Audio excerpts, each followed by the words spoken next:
ಸುದ್ದಿ ಸಾಕ್ಷಿ ನ್ಯೂಸ್ ಚಾನಲ್ಗೆ ಸ್ವಾಗತ.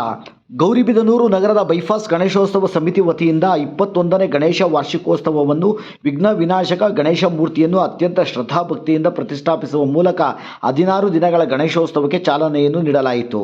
21ನೇ ಗಣೇಶ ವಾರ್ಷಿಕೋತ್ಸವದ ಅಂಗವಾಗಿ ಬೈಪಾಸ್ ರಸ್ತೆಯನ್ನು ಜಗಜಗಮಿಸುವ ವಿದ್ಯುತ್ ದೀಪಾಲಂಕಾರ ಮತ್ತು ಕೇಸರಿ ಪಟ್ಟಿಂಗ್ಸ್ಗಳಿಂದ ಅಲಂಕರಿಸಲಾಗಿತ್ತು. ಸುಮಾರು 18 ಅಡಿ ಎತ್ತರದ ಬೃಹತ್ ಗಾತ್ರದ ಕಾಲ ರುದ್ರ ಮಹಾಗಣಪತಿಯನ್ನು ಈ ಬಾರಿ ಪ್ರತಿಷ್ಠಾಪಿಸ ಮಾಡಲಾಗಿದೆ.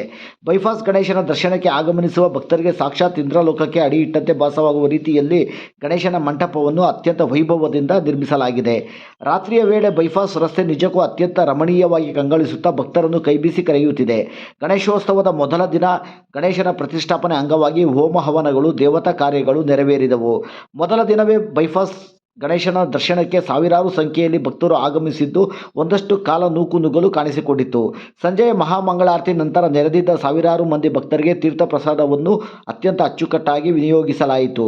ಈ ಸಂದರ್ಭದಲ್ಲಿ ಬೈಪಾಸ್ ರವಿ, ಶಿವಾರೆಡ್ಡಿ, ಗಣೇಶ್, ಹರೀಶ್, ನಿಖಿಲ್, ವೇಣುಜಿ, ದಯಾನಂದ್, ಶ್ರೀಧರ್, ದೇವು, ಪ್ರಭಾಕರ್ ಹಾಗೂ ಇನ್ನಿತರರು ಉಪಸ್ಥಿತರಿದ್ದು ದೇವತಾ ಕಾರ್ಯಗಳ ಉಸ್ತುವಾರಿಯನ್ನು ಗಮನಿಸುತ್ತಿದ್ದರು.